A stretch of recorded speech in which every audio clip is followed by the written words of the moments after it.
They use the parties as a way to get you arguing about something so trivial and pedantic to distract you from the fact that the state has a monopoly on violence and the right to forcibly stop adult human beings from engaging in voluntary trades, the ultimate psychopathic crime. The best way you can increase the likelihood that you will not suffer economically in the future is by creating value for others in the present, by creating something they have displayed a desire to spend their scarce money on.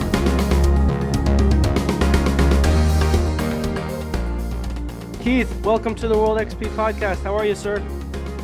Eric, I'm doing very well. Thank you for having me on. Yeah, absolutely. Do you want to do a quick intro for the people, who you are and what you do, and then obviously lots of things going on in the world that we can touch on. So we'll get right into it after that. I am managing editor at the Libertarian Institute with Scott Horton and Kyle Anzalone and Lori Calhoun. What we do is we try to have one website where everyone can come, use our search engine, check not only just the daily news that everyone's talking about through a libertarian lens, but we also have an archive of anything related to the regulatory state, antitrust laws, the minimum wage, agricultural subsidies, the Second World War, the First World War. We are trying to create a free online educational archive for all things that are related to the concept of self-ownership, the non-aggression principle, and social cooperation. So that is what I do. Very nice. When the guest prior told me the question for you, I was like, oh, that's quite fitting. His question is, what is the greatest threat facing America today? The greatest threat would be probably the double standard that people have when it comes to how they treat government officials compared to how they treat people in the private sector. One of the great things that we have is people have generally very high standards for the private sector, what should be called the voluntary sector, more or less. So if you're not happy with a good or service that you have spent your time or money on, what you could do is return it. Or if it's not returnable, you can write a bad Yelp review. Almost anyone can easily have access to social media and review the products and services and say, this is really good, or this is really bad, or I wish this were different. And if the organization doesn't want to help you out, doesn't want to improve their quality of service or the reliability of their product, you can do this amazing thing where you stop allocating your scarce money to that organization and you could spend that scarce money on other endeavors or go to a competitor. And I think it's vitally important that we have high standards for people in the voluntary sector. The issue is that when it comes to the coercive sector of politics, people, I don't want to say have no standards, but they have basically either contradictory standards or more or less no standards at all. The sitting president, for example, was asked in a debate with Kamala Harris, so you've been running for the woman's name, Lindsay Davis. So you've been running for president for now 9 years. What is your health care plan? To which the president said, I have concepts of a plan. I'm not president now, but we're going to be working on some things that you'll be hearing about very soon. So you would think that this would be the most humiliating moment of this man's life. He's had 9 years. He's a billionaire. He's got all access to all these books and all these academics and all these researchers. Hey guys, make sure I have 3 or 4 great bullet points on the American healthcare system, something crucial to every single voter out there. He couldn't even be bothered with that. And people weren't even that disappointed with that answer. That is one example of the low standards. The obvious examples that cross party lines and precede President Trump would be the state has a right to collect money coercively, something we would never recognize of any other institution or organization. Anytime someone tells me taxation isn't really theft because whatever comes after the because is not really relevant. If taxation wasn't theft, well, then we should be able to have anyone issue taxes. The Catholic Church can issue taxes. Goodwill and your local supermarket, gosh, they really help the community by providing food and drinks. If anyone should be able to, tax your income, it should be those people, right? And since there's nothing wrong with taxation, let's just have a law, we'll call it the equality law. Everyone gets to issue taxes. Immediately we see, well, that would be certainly coercive and unjustifiable. So this double standard, I think, is absolutely crippling, and the effects radiate. So obviously, when it comes to regulation, anytime A or B goes to make a voluntary exchange, anytime you purchase anything or associate with anyone in your everyday life, if a third party claims a right to have the right to coercively stop that interaction from happening, that's less social cooperation than would otherwise exist absent the third party coercively intervening. Anytime we would see something like that in our everyday lives, yeah, you can recommend people should or should not do some things, but the state gets this monopolistic right to use the regulatory mechanism to forcibly stop people from making voluntary transactions, both with money and time. This is not just a money thing. This is with who you can associate with, primarily discrimination laws, but any regulation that says you can't sell products or services unless you get the permission from this monopolist called the state government or the federal government. And the state governments are recognized as legitimate from the Fed. So the Fed is the real monopolist. There's another contradiction people have. They say we need a government because monopolies could arise in the absence of a coercive state. Well, the government has a monopoly on compulsory education, a monopoly on a lot of weapons. The government has a monopoly on the right to tax. They still hold the right to conscript, even though the draft was um, made illegal by the Nixon administration. There's still the selective service. So forced labor under the most deadly conditions. So the average person will say, "Oh, slavery was so bad. Oh, I'm so glad it's gone. I can't believe there were ever slave owners." Well, I don't know which one would be worse, being forced to pick cotton or being forced to fight a war where you're much more likely to get your limbs blown off, much more likely to die. It's not clear which one is worse, military conscription or forced cotton picking. And all it takes for people to see through that, they don't need to read Man, Economy, and State, but that would be an interesting world to live in if everyone read that book. All they need to do is just drop the double standard. Is this okay for the government to do? Well, is it okay for anyone to do? Why should I have this double standard in the first place? And you're certainly reaching a point of diminishing return when it comes to this, because the deal is, look, we have a social contract, something else the state gets a monopoly right on. No one else gets to just unilaterally issue these contracts.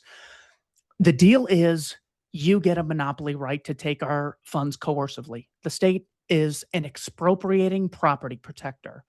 Contradiction in terms, but we, the people, tolerate this. We don't consent to it. We tolerate this because the government keeps the peace. Well, the government is now initiating wars of aggression based on absolute, unequivocal lies, maybe on behalf of Israel. Maybe it's because Trump is just so psychotic. He's engaged in diversionary foreign policy because he doesn't know how to actually make an economy grow and what creates wealth in the first place. So that is the biggest issue, people having unjustifiable double standards for people in government. So I basically what you said, and I agree with basically all of what you said is, and this is what I talk to people when they say, well, it's too big now, so like if we got rid of all of it, then what happens? Or or the flip side, which is kind of related, is when you talk to somebody about, okay, well, let's roll back XYZ regulation. And they say, well, the corporations or whatever will take advantage of it. And then I'm like, okay, well, what's your solution? And the solution is just giving more money to the state. And that is the disconnect in which I don't understand. Like, it doesn't compute in my brain. It's like, okay, I'll talk to somebody like, yeah, I can't believe the government started a war of choice in Iran. Also, let's give them more money and through taxation and power and the rest of it to regulate whatever thing that you want to insert into there. So with that, and then also the fact that like from a practical perspective, it's like where do you even start? It's so entangled in all of our lives. Like here an example in Virginia is if you have a car that gets above a certain gas mileage, you have to pay a fee to the state because they don't recoup that money and like the sale of tax or the sale of gasoline on like the taxes on the gasoline. And so you just have to pay it through this other thing anyways. And it's like they're so entangled and they're so like nobody's ever going into government, at least that I've seen, or the people that I've interviewed, saying like, hey, let's drastically cut all these things. It's like, no, just more, like it's always more. So like how do we even get to that point where we're getting to a like the ideal sort of libertarian like setup? So, the first thing that's important to understand is the fact that the state keeps growing and growing and growing. If you look at just take the total amount of money the state spends at the federal level every year. This is somewhat of a unique libertarian contribution to the worldviews that people have regarding politics. The Republican point of view would say spending under Democrats goes up and then it goes down under Republicans, and then it goes up and then it goes down. And the more Republicans you elect, the smaller the government gets. That does not compute with reality by any objective measure. So the No, libertarians are right there. Now, when it comes to the Democrats, their position is that currently the elites and the oligarchy are controlling government. Oligarchy is bad. What we need is democracy. What the oligarchy wants is a really, really small government because regulations and welfare programs protect the masses. So they just want to chip away at these organizations and institutions till there's no help left for the masses. So, contrary to the democratic worldview, government spending keeps increasing and increasing on net, or even just the number. You would think that under President Bush, Bush 1, Bush 2, or Reagan, or Trump, or Eisenhower, we would have seen a drastic, or Nixon, we would have seen a drastic decrease in government spending because apparently the elites don't want there to be a government because they don't want the masses protected. That's not the case at all. So only the libertarians are really able to foresee that government spending will increase year after year after year. That's why it could technically be the case that every election is the most important election of your lifetime because every time the government's bigger, then the stakes get higher. 4 years later, well, now the stakes are even bigger because we're dealing with a bigger honeypot. Now it's the most important election of our lives. And the next one after this will be the most important election of our lives. So that's worth mentioning that only the libertarians are able to recognize this is actually the case. So, what is the cause of this? Number of people will say the problem is we have selfish and or ignorant people who get elected to these offices. The selfish people are in it for themselves and they don't benefit the masses. The ignorant people, they want to help, but they get co opted, they get tricked, they fall for false stories in the media, and then the other party against them ties their hands and they're not really able to get things done. So, what we need to do is engage in a search for selfless human beings who are very smart and then give them control of the state apparatus. That will yield much more desirable outcomes. And this is where the libertarian worldview is so vitally important. The libertarian worldview doesn't always it has a strong tendency to reject the alleged intentions of people and look at the incentives they face when it comes to the amount of power that they have.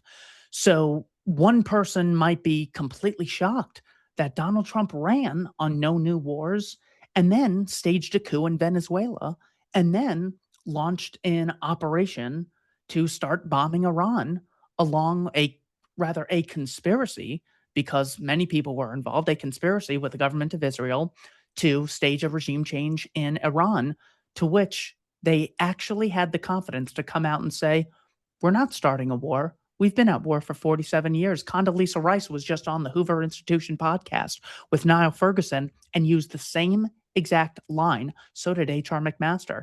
Now, you'd think President Trump would have mentioned we're at war with Iran the first time he was president, considering, it's a true statement and he's not just a psychotic liar or anything. You'd think that that would have come up in one of his thousands of speeches that he gave at the time. But no, that didn't really come up. So therein lies the issue. The incentives that even you find the nicest, smartest person, the incentives they face when they're able to collect money coercively, when they have access to a central bank, when they have access to control over compulsory education, the right to potentially conscript people in a military, any person would give in to those incentives and start using it to benefit themselves at the expense of others, because human beings are selfish creatures. Not selfish in the bad sense that we're constantly looking to be evil and justify things, but an example, I don't know if selfish is even the right word. Self focused, self interested. Self-preservation, maybe. Self-preservation is probably better than selfish. But examples I use is right now, you and I are having a conversation about politics, knowing full well that we could be spending our time building houses for the homeless or working extra hours at our job and using that money to give people who are starving money so they could actually access food. Anytime you watch Netflix, anytime you watch YouTube, anytime you relax and read a book, anytime you're doing something that is not helping the poorest members of planet Earth, you are engaged in a self interested activity. And there's nothing at all wrong with this. Because libertarians understand this, they don't fall for the fool's errand of let's go find the selfless people and give them a monopoly on violence. So those are two critical foundations. Libertarians understand the state is growing and they understand why it's growing because of the incentives that people face. If I were made president tomorrow, I think it's very unlikely. It would be a pipe dream to say, well, I would stand up to the deep state and I would do all this. The human brain has the capacity to rationalize damn near anything when you have that level of power and influence. So that's why libertarianism matters in this case. Third, your question is, well, how do we go about this? It very well could be the case that we increase the popularity of these ideas. The largest political movement of my lifetime, the America First movement, is now crumbling before our eyes thanks to Hmm. Tucker Carlson and Candace Owens and people like Dave Smith and Joe Rogan and Tim Dillon. Even though JD Vance was friendly with Tim Dillon has no problem speaking out against this. These are guys who get millions and millions of views across, the English speaking world. So as we're seeing this crumble, it means people will likely look for alternatives. Um, so, in the midst of that, hopefully increase the popularity of these ideas. And then we get ourselves a Trump figure who can passionately summarize these ideas in a concise way and has the capacity to inspire people and take on who they think their enemies are. So, it would be us getting a really likable, popular person to seize political power, whatever that would be. Maybe it could be a congressional candidate, someone like Thomas Massey. I don't know if he has an aggressive enough personality, something like that. I'm trying to think of it would have to be like a Gordon Ramsay libertarian version. Um, and what they would do is simply say, use this platform once they've increased their credibility and social status. They would say, we hold this truth to be self evident that all human beings have the right to engage in social cooperation, and no third party has the right to coercively stop them. We hold this truth to be self evident that murder is still murder, even when done under the guise of foreign policy. It would be some sort of populist declaration like that. This is I'm more or less trying to extrapolate a point from Murray and Rothbard. I forget where he said this. I think it was like in the introduction to a book.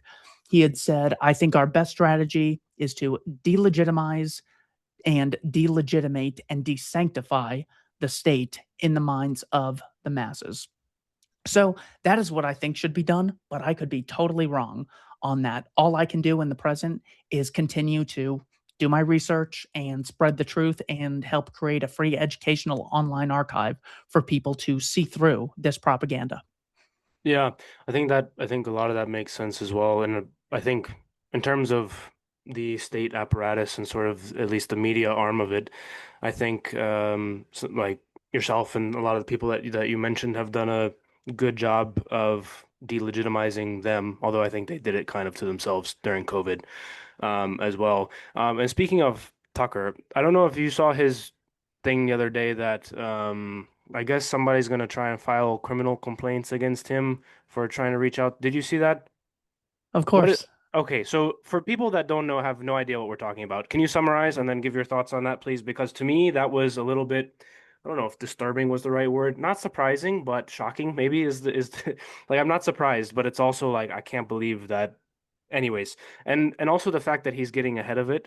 I mean, Tucker, he's really put his neck out there to some extent with the Huckabee interview, the Ted Cruz interview, and a few of the other things that he's been up to recently. So I hope this comes to nothing. But for the people that are listening that have no idea what we're talking about, can you summarize it and then give your thoughts on it, please?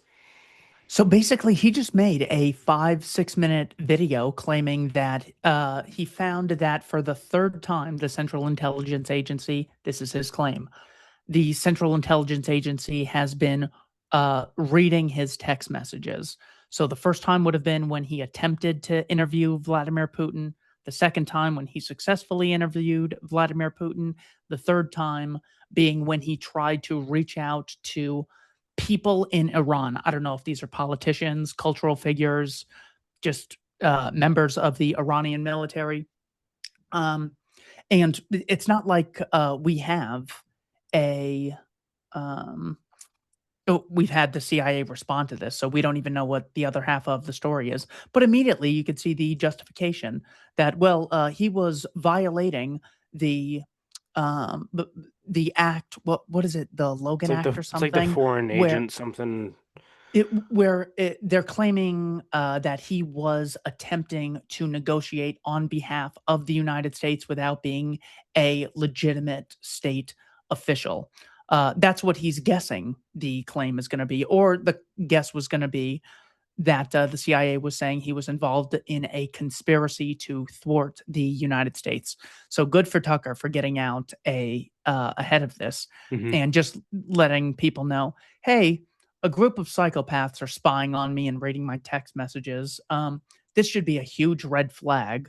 I mean, if you did that to your ex girlfriend, you would rightly be seen as someone totally psychotic, totally in breach of any common decency. But the government does this to millions of people, and they're like, oh, I'm sure it's for the greater good. There would be no other nefarious motive. Um, that's basically it because we don't have another side of the story. It's there's not really much else to analyze. But he said the CIA is spying on me. They got my text messages because I tried to reach out to the government.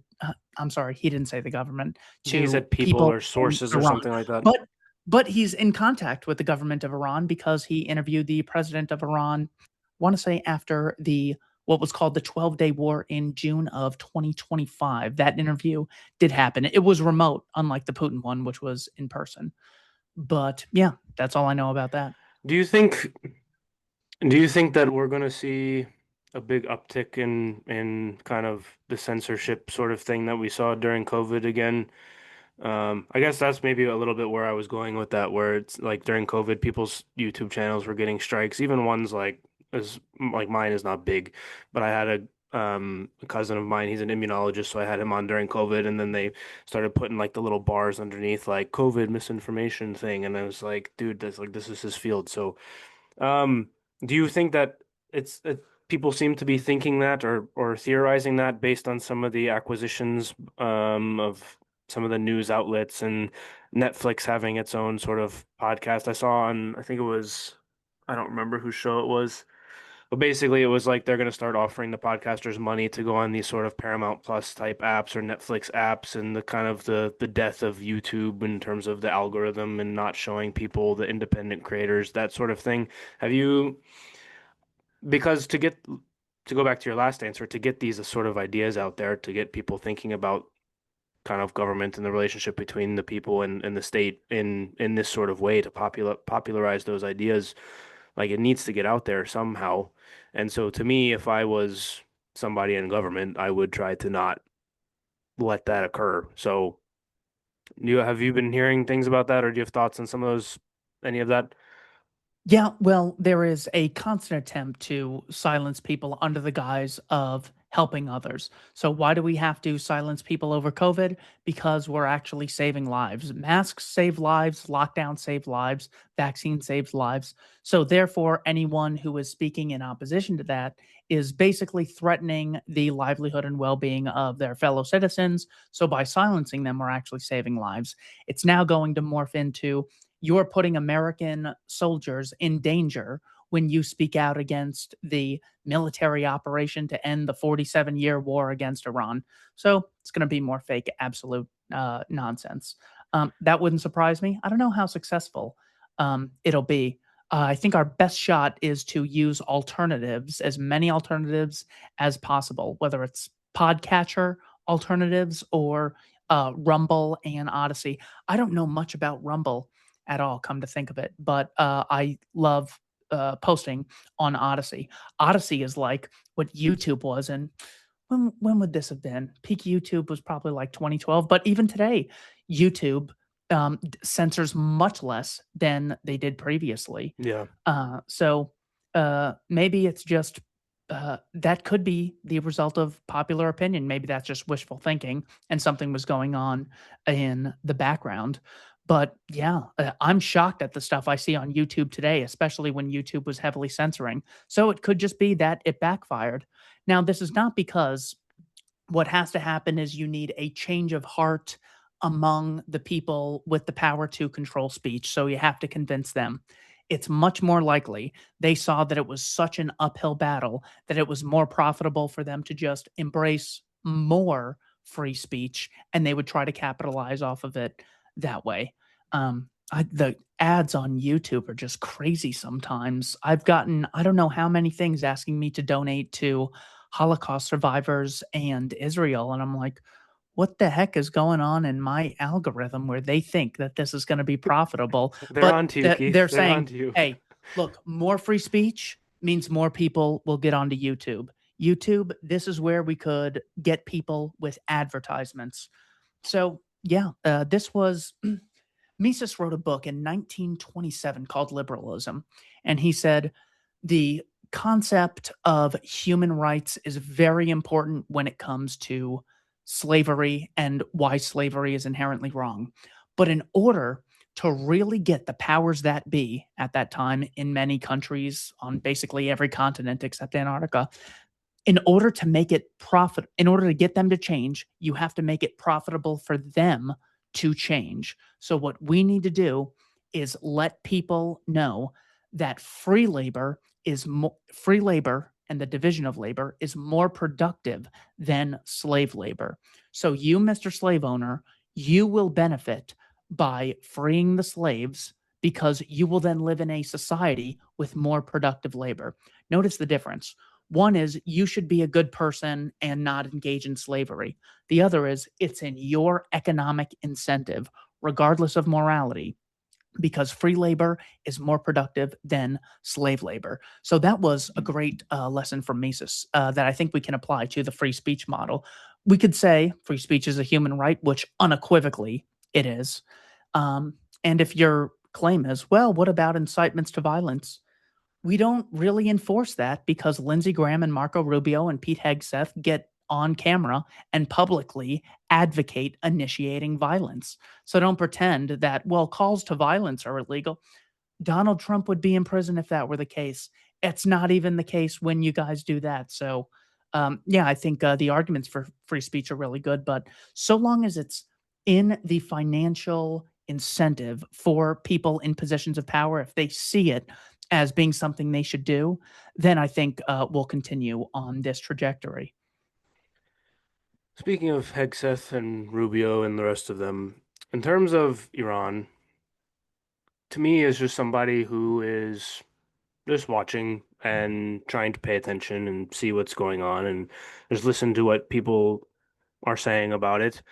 Whether or not you agree or disagree or think it was a good idea or not, the coherence of and I know you've probably made this point a bunch of times, a bunch of people have made this point, but I don't understand where like it was okay, well, we're gonna bomb for the nuclear program was obliterated. Now we have to go back in because we have to destroy the nuclear program that we didn't destroy the first time, even though we said we were going to. And then it was regime change, and then maybe there's boots on the ground, and maybe we can open up the Straits of Hormuz, but also we're gonna ask other countries to help us do it. But also, like Rubio said, Israel was going to strike Iran first, and so then we would be sitting in hearings later asking why we didn't do anything about it. That to me was actually quite compelling because I think a lot of people would kind of think back to um incidents, Pearl Harbor being kind of the famous one where it's like, okay, you knew and you just let all these people die and you didn't do anything about it. And it's like, okay, I get that. I understand that from that perspective. Like you want to be proactive in that scenario. Now, on the other hand, in terms of launching a war of choice, like I don't really think that we should be doing anything regardless. I I've never seen anything be kind of like one day to the next, like everything is just it's a different reason for why we're there, or that reason doesn't matter anymore, or we're switching to a new reason, or like I don't know what to make of heads or tails of any of it. Oh, okay, okay. There's not much to make heads or tail of. There's a number of people with coercive power who don't have to bear the cost of their bad decisions, so they're engaged in a diversionary foreign policy. What I had mentioned earlier, when you have someone like Franklin Roosevelt, who thought the New Deal program would uh, basically end the Great Depression, he was surprised by 1937 to see unemployment back to double digits. And what he had to do was start, instead of admitting that he was wrong, instead of embracing free market principles, he sought to start engaging in uh, at the time, the rationale was, well, our partners in Britain are in trouble, and that wasn't really working with the public. Even Wendell Willkie, who was running against Roosevelt in the 1941 election, he was also saying the same thing, that we should be helping our friends in Britain. But when you don't have a proper solution to things that are right in front of people's faces that they can actually verify, I know whether or not I have a job. I can see whether or not the price of goods and services are increasing in quality and going down in price. It's very beneficial to say, well, I want to talk about this thing thousands of miles away that you have very little information on. And let me tell you, it's really bad. It's a really big thing that we're going to have to organize against. So, this concept of diversionary foreign policy is almost certainly taking place. Now, it's one thing to say, well, it's because Israel lied America into the war. Some evidence that this could be the case is former Secretary of State Anthony Blinken said that under the Obama administration, Israeli officials said, we're going to attack Iran and we want you to join in on this. And apparently, Obama did not go through with that. He also said that the Biden administration was informed by members of the Israeli government that we're going to launch a war against Hezbollah. And the Biden administration didn't go for that. But the Trump administration apparently did go for it this time. And as you mentioned, I don't have the exact Rubio quote, but it was something to the extent of people are asking why now. The reality is the Israelis were going to launch an operation and Iran was going to respond by hitting our targets. And that would have been very deadly. So we had to be proactive. And then it comes to, oh, actually, it's not now that we're starting a war. We've actually been at war for 47 years. So the lack of concise messaging is one, a dead giveaway.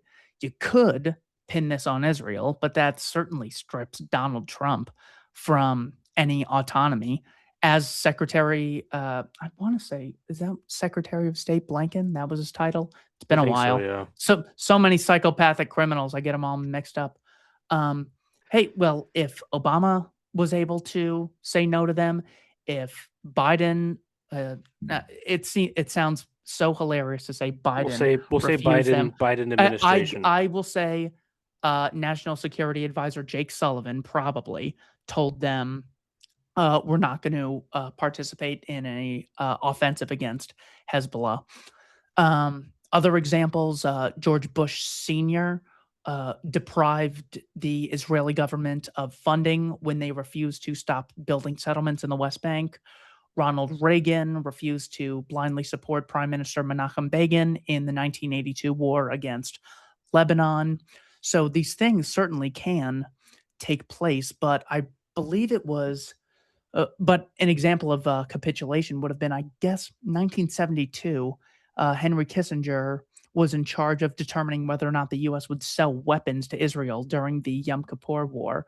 And from what I've heard, I don't know if this is if this guy has gone public with this information, but I've heard that there were threats of using nuclear weapons against Egypt and Jordan by the Israelis. And in order to avoid the introduction of nuclear weapons, oh, I'm sorry, this is public. Jonathan Pollard said this. He wasn't my source, but a friend of mine was my source on this. Jonathan Pollard said that Moshe Dayan had communicated to the Americans that this is an existential threat for us. We're ready to use nuclear weapons. Hmm. And then Kissinger gave in and allowed them to purchase weapons from America. So there That's are very interesting examples because John Kiriakou came out recently and said that the same thing that you just said, that they probably threatened that they were going to use nukes this go around. in Iran. Yeah. Um, I think he has a great deal of credibility. Hmm. So I've seen a number of instances where it would have been very profitable for him to take a position, and he just didn't take it. So Kiriakou, yeah, yeah, yeah. I really appreciate Kiriakou. Um, so it could be the case that, well, Israel is just pulling the strings, but it's just so beneficial for empires to engage in wars where they don't bear the cost and they have such an influence over public opinion with all the media access that they have that Hmm. it could be profitable at any standpoint to launch a war of aggression. Because you can always say, if you've won the war, if you think it's a situation of strength, it's a term Dean Acheson used to use. Hey, we went there, we got the job done, and this is why we need to grow the government. Look at how efficient it is. Gulf War One, they always say, was a great success. It cured Vietnam syndrome, and now we have to cure Iraq War syndrome, both with the Venezuela operation and the Iranian one. So you could clearly see how the American empire would benefit greatly from something like this, whether or not Israel ever existed. There, of course, is that famous Joe Biden quote from, gosh, he's been in there so long. I forget which year this was, but he had said, if Israel didn't exist, it would be in America's interest to create an Israel, to have a base in the Middle East. Said something to this effect. But the reality is, I think it's very unlikely that it's just the Israel lobby, as influential as they are, because when you look at the empires of Franz Joseph's Austro-Hungarian Empire, the Romanov Empire in Russia, the Japanese Empire, when you look at the British Empire, the French Empire, they're constantly engaged in military endeavors to Yeah, benefit their always. own empire. It's not like Israel was around in the 17 or the early 1800s telling Napoleon that he needs to expand. This is the incentives that empires face when they have this much power. They justify waging these wars of aggression. So, yes, both the American regime and the Israeli regime are equally at fault for this. I guess the thing that I don't understand, and I wasn't, well, maybe if I did insinuate that it was just Israeli pulling the strings, I didn't exactly mean to, but I guess because I mean, who knows what's happening behind closed doors. But the thing that I don't understand is in terms of like the if you are trying to win in the midterms, for example, like this, any like the Republican Party was probably going to lose a lot in the midterms anyways up to this point, but this certainly did not help. Like, are people like it doesn't compute in my brain. It's like if you're trying to win things, like this would not be the thing to do to win. Like all granted, all the things that you said about empire building and or state building and the rest of that, like true. But if you're like it just doesn't is he shooting himself in the foot? Like that's the part that doesn't make any sense to me. Like I guess is he in an information vacuum? But then again, Tucker saying that he's talking to him. So like I don't that's the part that to me like doesn't make any like it does I don't get how it benefits Trump, the Republicans, America, or at least its citizens, other than the very few kind of maybe people that would be the beneficiaries of the empire more broadly benefiting in the way that you just described. That's the part that to me is confusing. I don't, do you have thoughts on that as well? Or maybe am I just reading too much into it and the answer is really as simple as like it's beneficial for empires to be at war. It's beneficial for some people within the empire to be at war. So, arms manufacturers Hmm. and a number of politicians. Um, but just because it's in their interest, well, but it also could be in the interest of Thomas Massey because he looks golden compared to these total psychos when they justify waging a war based on complete lies. It benefits Ro Khanna. So the fact that someone benefits from something doesn't necessarily mean they're behind it and that's who we should focus on. That's a People fair point. can for example, Scott Horton benefited greatly from the Russia-Ukraine war with sales of his book Provoked. The Hmm. fact that you can find people who benefit doesn't necessarily mean that they were influential in the decision-making capacity. Um, what people do in situations is consider their own self-interest under the guise frequently of helping the masses in general. Case of the Second World War, Henry Stimson and Cordell Hull. Cordell Hull was Secretary of State. Henry Stimson was the Secretary of War. They had said, we could have maybe come to terms with Japan in 1941 when it came to the negotiations with Prime Minister Konoye and Prime Minister Tojo. But if we had relieved sanctions on them, we just couldn't do that to our Chinese partners and let Japan continue to commit atrocities in China. So, one way to look at that is China controlled America's foreign policy. Another way to look at that is they just wanted to do something and did it under the guise of helping the Chinese. Whether China existed or not was irrelevant in their actual decision making capacity. So, why would Trump shoot himself in the foot? He doesn't see it as shooting himself in the foot. He sees it as shooting a couple of his colleagues who he could totally do without in the foot. Why would Donald Trump come out and say, I would like Canada to be a 51st state?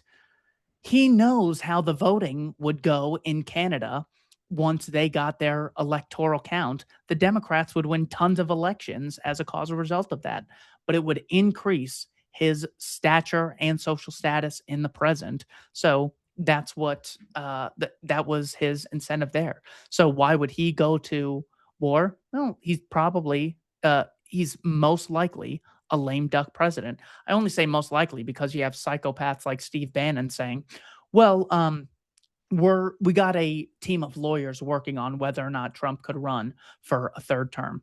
So I don't know if Trump actually thinks that or if it's just to get people distracted or obsessed about the next thing so he can work on whatever else he wants to outside of the public's general awareness. So the answer is he is seeing his own benefit in the short term as opposed to seeing how it would affect many other people in the long run. This is the same reason alcoholics drink alcohol, knowing it's destroying their lives. Same reason heroin addicts use heroin, knowing it's detrimental to their long term well being, because they're engaged in very high impulse control behavior and have very little care for others around them. And they have very little care for themselves in the long run. So, for the same reason, people gamble with money they don't have, with sports betting and going to Vegas and casinos, that could also explain the incentives that politicians face and how they rationalize their behavior to themselves. So we see examples of this constantly, both in our everyday lives and especially with politicians. So, yeah, it very well could be the case that Trump just does not care about the Republican Party, which that would mean him and I have something in common because he was a Democrat until what, 2008, 2012? He was Yeah, friends with something. Hillary Clinton. Just as Howard Lutnick, his Secretary of Commerce, was engaged in Hillary Clinton fundraising campaigns. They use the parties as a way to get you arguing about something so trivial and pedantic to distract you from the fact that the state has a monopoly on violence and the right to forcibly stop adult human beings from engaging in voluntary trades, the ultimate psychopathic crime. Yeah, and it's funny you mentioned that because that's actually where I was going to go next in terms of questions, which is like, it seems like the Democrat Party is kind of, I mean, we have no idea who they're going to run for president in 2028. I mean, we could guess, but like, none of them are superstars from that aspect. The Republican Party, if Trump continues on with what he's doing now, likely also will be in the same boat. It feels like there's a growing, or has been a growing portion of the population that kind of understands or has realized that there's really just one big. Was it George Carlin is like it's a big club and you ain't in it. Um, I think a growing portion of the population has figured out that there's, regardless of who you vote for, you're going to get more or less the same things. And these people are coalescing around, it was kind of the Trump coalition in 24, but now that seems to have been crumbling, like you mentioned. Like, what do you think happens? And I'll add also, because I ask people who are kind of in the economics world about this, which is as the debt keeps growing. So like politically, where do we go? And then also, like, is there a point where the debt just becomes like too big and things start to crumble around us? Or like I don't even know what to make of like how to like in past, like looking back on history, seem things or even recent history, things seemed a little bit more predictable, say outside like COVID. But other things you could kind of predict in terms of, okay, you're gonna get this guy, they're gonna argue about who's more pro this or that, and that's what the debates are going to be around. And now, like, the thing is completely just like crumbled. And so, what are your thoughts, or like, what do you think is going to happen with 28, and then moving forward, not just in the presidential election, but also like with the debt and the other stuff that's going on? Like, it doesn't seem sustainable to me. So, this is a question that I'm just not going to answer because I don't think I can do so productively, Okay. and I'm more black-pilled than I would care to admit. Also, because it's not something that I can directly control. What I like to focus on is say the dollar completely loses its value. There's a nuclear exchange between the superpowers, just worst case scenario. Um, the most productive way to approach what's going to happen in the future, I really don't know. I'd be lying if I said I had good reason to believe one thing or another. The most important thing people can do is see the reality behind what creates the wealthy life that you would want to have. And let's just stick to that. What creates the wealthy life that you would want to have if you're worried that economic collapse is in the near future? Ask, why is it that some people get paid more than others? This is the question I ask in my book, Domestic Imperialism: 9 Reasons I Left Progressivism. According to leftist worldview, you would think 100% of people got paid the minimum wage because that's all they legally have to pay. And the greedy corporations don't want to pay one penny more. Turns out a microscopic amount of people actually get paid the minimum wage. The reason is because of competition. And employers are constantly competing to have the best employees to make their own organization more profitable. Notice it's not out of the kindness of their heart. So, if you're worried about the economic well being of the future, the best thing you can do in the present is to look at why some people tend to make more than others. Again, dealing with tendencies. Don't, this is not about like, well, what about Jeffrey Epstein, how he got his wealth? Okay, there's anomalies to a lot of this. The best way you can increase the likelihood that you will not suffer economically in the future is by creating value for others in the present, by creating something of value that they have displayed a desire to spend their scarce money on. So when it comes to what you could do, this could be done with individuals if you happen to sell a product or service directly to consumers. But if instead you're someone who works at a job in order to acquire money, as most people do, the best thing you could do is look at the difference between the people who get paid very little and the people who get paid a lot more. It tends to be they have on the job experience, they've asked for on the job training, they've asked for raises. Those three things the left completely ignores to the detriment of all their voters who they give speeches to. The average person just thinks wages and the amount of wealth I have access to is just totally arbitrary. It's done by the capitalists. That's not even close to being the case. So get on the job experience, make sure you're creating value for others, ask for on the job training, go to your boss and say, I currently get paid X. I'd like to get paid Y. Get out a pen and paper and say, what are the things I need to do in order to be able to get access to Y dollars an hour or Y dollars per year? That is a much more productive answer than me guessing what the Federal Reserve is going to do, what the secondary and tertiary consequences of that are going to be. Um, and the benefit of that is it's actually something you can control in the present.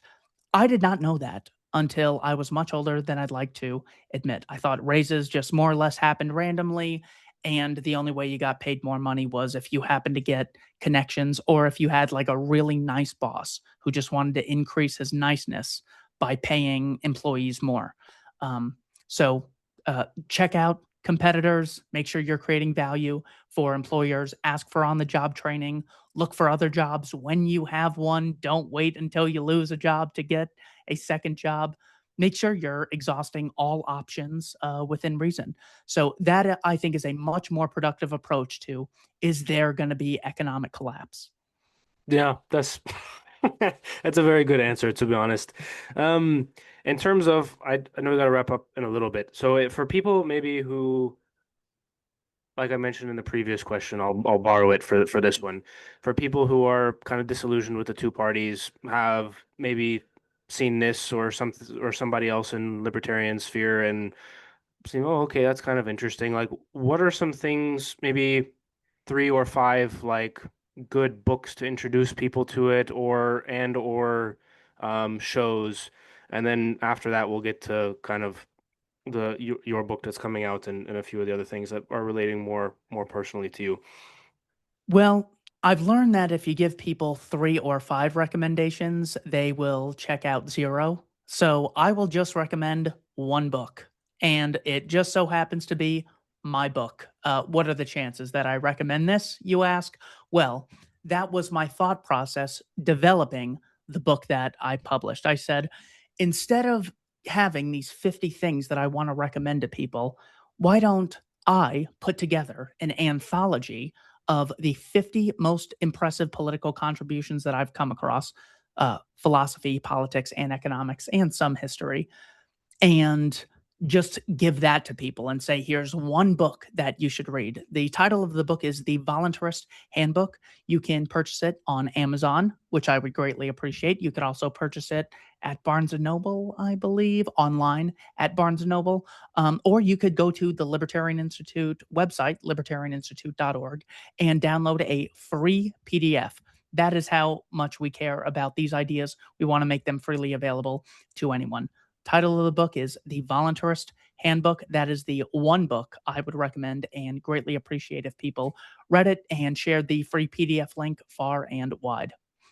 Very nice. And just as we wrap up, just out of my own curiosity, how you probably have a much longer answer to this to the question I'm about to ask, but your own journey from to get to here, like within the Libertarian Institute, and just like I don't think like I was kind of by accident exposed to libertarian ideas and that sort of thing, and um they made sense to me, and so I started to dive in a little bit more. But for you to go kind of all in on that in terms of now it's your career, you're writing books about it, you're managing editor at the Libertarian Institute, like how like where did you find it and sort of what was your journey into becoming like neck deep in all this stuff, and now you're on big shows and this is kind of like what you do.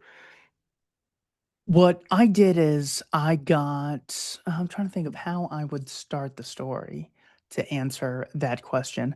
I got to where I am after being very interested in these topics, trying to develop a consistent worldview. I would go to as many conferences as possible. I would shake hands with a bunch of people. I would have conversations with almost anyone. And I ended up on a radio show with Scott Horton. So from the outset, it might look like, oh, how lucky is he? He just so happened to be on a radio show that Scott Horton was on. Scott Horton was impressed with him and then hired him. Well, what happened was I did that 1,000 times and it paid off once. And I've been reaping benefits from that. I mean, just think of taking days off of school in high school and college to attend the IHS. What was that? Institute for Humane Studies at the Mercatus Center. They would have these libertarian conferences, and it was like dying and going to heaven. It was so cool just to talk to all the professors that have published very impressive books intellectually, guys like Chris Coyne, Chris Freeman, Abigail Hall, Michael Humer, Jason Brennan, Brian Kaplan. I got to meet those guys and shake hands with them. So I was so inspired by the things that they wrote and the clarity and precision with which they were able to analyze ideas. It was such a knockout moment when I would see, oh, you know how everyone in both parties believes in antitrust laws? Yeah, there's no good arguments for antitrust laws. This is something that Tom DeLorenzo brought to the forefront in his article titled "The Origins of Antitrust." God, it's been a while since I've read that one. But that was just so shocking to me. I'm like, the claim is just impressive. Almost all the voters and a lot of the experts and majorities in both parties are wrong about this topic. Gosh, I got to hear that. And that's probably what got me interested in Scott Horton. Scott wasn't just saying the Iraq war was a blunder. Oh, never heard that before. Scott was saying the war in Afghanistan was totally unjustifiable.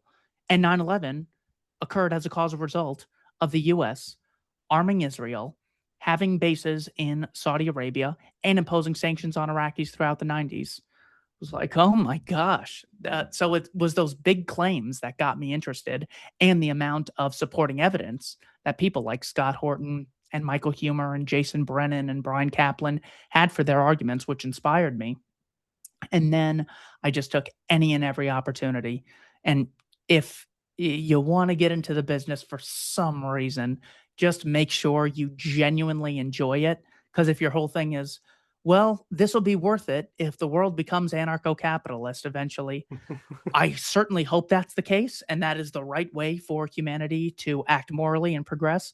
But you got to appreciate the interactions you have in the present. You have to look at each individual you're talking to and say, I could say I'm a doctor who can't cure all disease, but I can help this patient cure their mind control. Because when someone says, I care about the poor and I support the minimum wage, that's someone who's just repeating complete nonsense. That they don't understand the minimum wage actually decreases the number of jobs available for people with fewer skills and less on the job experience. It also makes it more costly to create businesses. So, therefore, there's fewer businesses for employees to have compete against each other in order to purchase your employment time. So it stops poor people from getting their foot in the door, gaining on the job experience, and becoming better, more well paid employees in the future. So that is an example of just complete ridiculous mind control. People who never gave a hoot, who didn't know anything about Ukraine, are so passionate about the fact that the people in the Donbass region, they need to answer to Kiev and they can't answer to Moscow. They're so passionate about this. They just started getting passionate about it right when Joe Biden was making speeches about it and the corporate press was telling us to care. What are the chances? I speak to elderly people. I'm like, were you talking about Ukraine a lot when they were, under the grip of Joseph Stalin? We could argue, or Nikita Khrushchev. We could argue that that is a violation of their independence. And they go, I don't think I ever thought about it until it was everywhere on my TV. That is someone who's under literal mind control. Mind control is when someone has a dedicated belief that they're passionate about with extremely shallow evidence that came to them as a result of repetition and people in high positions of authority engaging in that repetition. So that I'm not referring to like someone in a chair with their eyelids glued open or anything, but literally that is mind control when people who are rational in almost all aspects of their lives and then say, "Oh yeah, we absolutely need to make sure that people in Donetsk and Luhansk answer to Kiev and not Moscow. I don't care how many children have to die. I don't care how many Ukrainians have to get enslaved. That's how much I care about Ukraine." I refer to this as homicidal empathy in a recent video that I did. This is where you're so empathetic, you care so much about the people of Iran and Ukraine and Iraq and the women of Afghanistan that you don't care how many people have to murder in order for them to gain their alleged independence under some future regime, maybe. That you're willing to engage in homicide. You're just so caring and so empathetic. Um, I don't even remember what the question was now that now that I've gone on That's this tangent, but that's okay. I feel like there was mostly productive stuff Yeah, in no, it there. was. It was definitely. I know, as far as the people that you are meeting and the clarity, like you have that as well. A lot of the kind of the follow-up questions that I was going to have at the first part of your answers, you answered them as well. So in terms of for me as an interviewer, it was definitely challenging in a good way. I was scrambling a little bit to try and come up with stuff. So, um, but yeah, so the your book, the Voluntarist Handbook, yes? Is that the Yeah, title? so that is a book that I edited, and I summarized the book in the 2 or 3 introduction pages and the 2 or 3 afterward pages. So, if free PDF doesn't get you, then just read the summary in the introduction and the afterword. That is basically, the case for social cooperation against the existence of a state. My second book is Domestic Imperialism: 9 Reasons I Left Progressivism. And my third book should be out sometime within the next 3 decades at the current rate. So it's not even worth mentioning. Check out the first two and check out my YouTube, Odyssey, Rumble channel. Don't tread on anyone. Perfect, perfect. As always, for those listening, links will be in the description. Keith, any last nickels before we get you out of here? Thank you for having me. Absolutely. Guys, thank you for listening. Please check the links out in the description. There will be merch somewhere. I should probably figure out where it's going to be in the links, but it'll be somewhere. Thank you for listening again, and we will see you guys next time. Peace. Thanks for tuning in to the World XP podcast. If you want to watch another episode like this one, click there. If you want to subscribe, click there.